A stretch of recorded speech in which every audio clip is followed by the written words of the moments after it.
मैं अजय कुमार झा उत्तर प्रदेश ज़िला सहारनपुर का रहने वाला हूँ। मैं भारतीयों के नाम ये संदेश देना चाहता हूँ कि सभी भारतीय, चाहे वो जम्मू से लेकर कन्याकुमारी तक हो, और हर भारतीयों में 1 अरब 35 करोड़ की आबादी है। और मेरा आज का मुख्य सवाल ये है कि कोरोना वायरस 2019 से आया है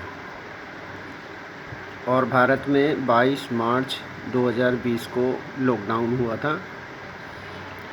मैं जनता से ये प्रश्न का उत्तर चाहता हूँ, जनता से और तमाम आला अधिकारी जितने भी मेडिकल ऑफिसर्स हैं या पुलिस अधिकारी जो भी हैं, उनसे मैं इस प्रश्न का उत्तर चाहता हूँ कि आज तो चलो हमने किसी के साथ हाथ मिला लिया तो कोरोना वायरस हो गया,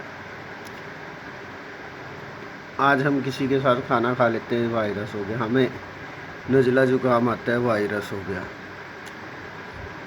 आज भारतीयों को पता लगा कि वायरस क्या होता है, कोरोना वायरस। लेकिन अभी हम ज़्यादा नहीं, आज से 17 महीने पीछे चले जाएं, यानी 2019 के अप्रैल, मई, जून, जुलाई, अगस्त, सितंबर तक कोई ये भी नहीं जानता था कि कोरोना क्या है। किसी को बुखार आया तो कोई भी आसपास का डॉक्टर है उस पे गया, 20 रुपए की दवाई ली और दवाई लेके उनने दवाई खाई, 3 खुराक में ठीक हो गया। किसी प्रकार का भेदभाव नहीं होता था उसके साथ। तो तब ये वायरस कहाँ था? तब भी तो इंसान थे।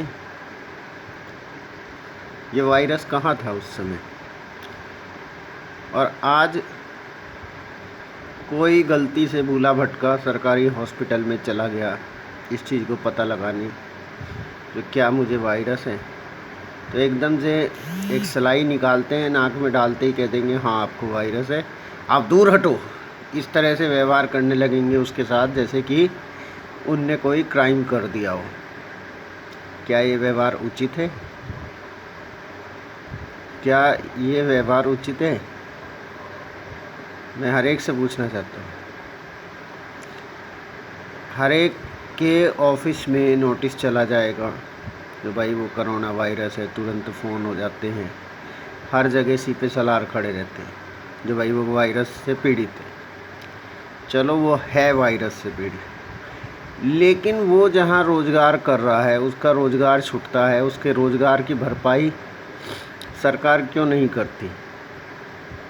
जबकि सरकार को ये मतलब कि होना चाहिए कोई किसी तरह से अपना गुजर बसर कर रहा है, खा पी रहा है और खिला भी रहा है, लेकिन उसे उठा के एक शब्दों में बस कोरोना वायरस है, उसे तो बेचारे को भिन्न कर दिया। चलो हो गया वो भिन्न।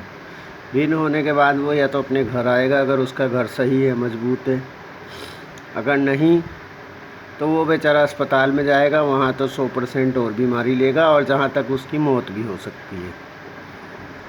तो ऐसी स्थिति में पब्लिक को चाहिए कि वो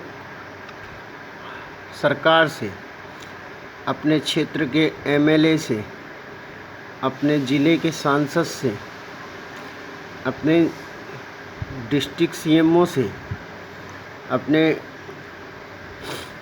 जिलाधिकारी से ये प्रश्न रखें कि हम एडमिट हो रहे हैं तो क्या हम जो 14 दिन एडमिट रहेंगे उस 14 दिन का कोई हमें मेहनताना मिलेगा? अगर हमारी मौत हो जाए तो क्या, मान लीजिए मैं एक मज़दूर हूँ, मुझे दिहाड़ी मिलती है तो करता हूँ, नहीं मिलती है तो उस दिन मतलब कि मैं खाली पेट रहता हूँ। तो क्या मैं अगर इस दौरान मर गया, मैं भी क्योंकि एक देश के लिए शहीद हो रहा हूँ, वो इसलिए हो रहा हूँ क्योंकि कोरोना वायरस पहले नहीं था, मैं कोरोना की जंग लड़ रहा हूँ। तो कोरोना की जंग भी एक विशिष्ट जंग है, विशेष जंग है, स्पेशल है, स्पेशल फाइट्स। जो ये लड़ाई है, इस लड़ाई में यदि मैं हार जाता हूँ लड़ता लड़ता, यानी कि मैं मौत के करीब पहुँच जाता हूँ, मतलब मेरी मौत हो जाती है, तो इसमें क्या सरकार 5 लाख रुपए देगी मेरे पीछे जाने के बाद मेरे परिजन को? मैं सभी से, आप सभी से प्रार्थना करता हूँ कि आप सभी एकजुट होएं। भारत में 640 ज़िले हैं और हर ज़िलों में ये आवाज़ मेरी पहुँचे कि कोरोना वायरस वाले प्रत्येक व्यक्ति को सरकार अगर वो 14 दिन के लिए, क्योंकि इसे भेज तो रहा है गवर्नमेंट हॉस्पिटल, तो अगर वो सरकारी हॉस्पिटल्स में भर्ती हो जाता है या प्राइवेट में भर्ती हो जाता है, तो उसका मेहनताना गवर्नमेंट दे, ऐसा होना चाहिए। क्यों गवर्नमेंट पे किसी प्रकार का कोई कमी नहीं है। इतने तरह के कोर्स हैं, जिस कोर्स में से अगर भारत में कितने पेशेंट होंगे, 10 लाख 20 लाख, अगर 20 लाख को 14 दिन के हिसाब से 15,000 भी दे दें तो 14 दूनी 28 ही लाख लगे बढ़ते हैं इनके। लेकिन फिर भी, और अगर किसी की मौत होती है तो 5 लाख दे दे उठा के, क्योंकि वो कोरोना जंग से शहीद हो रहा है, कोरोना की जंग में वो शहीद हो रहा है, वो अपनी आहुति दे रहा है। किसके प्रति? देश के प्रति। और उसका नाम भी एक इतिहास में पत्थर की तरह बन जाए, लिखा जाए।